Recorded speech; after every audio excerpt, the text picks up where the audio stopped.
बहुत समय पहले की बात है। एक दूर देश में एक विशाल और रहस्यमयी हवेली थी। वहां एक राजा अपनी रानी और दो बेटियों के साथ रहता था।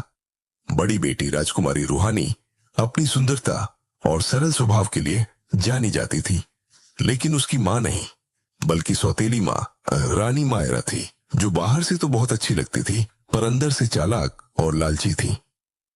रानी मायरा को एक दिन जंगल में एक जादुई शीशा मिला।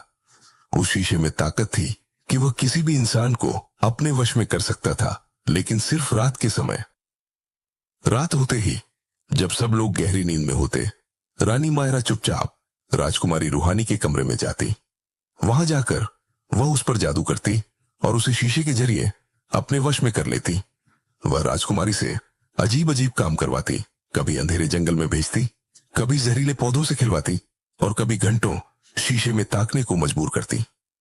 राजकुमारी की छोटी बहन आर्या यह सब देख रही थी।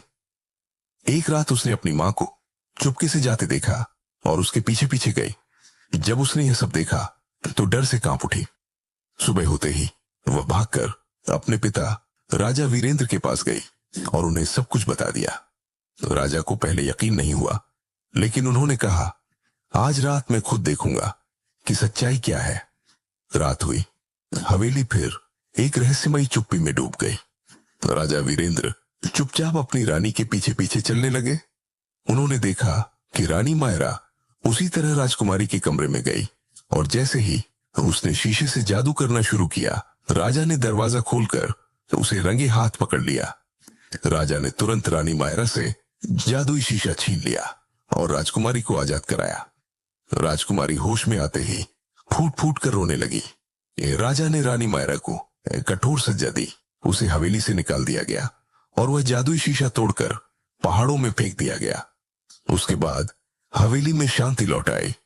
राजकुमारी रूहानी धीरे धीरे ठीक हुई और उसकी छोटी बहन आर्या सबकी प्रिय बन गई।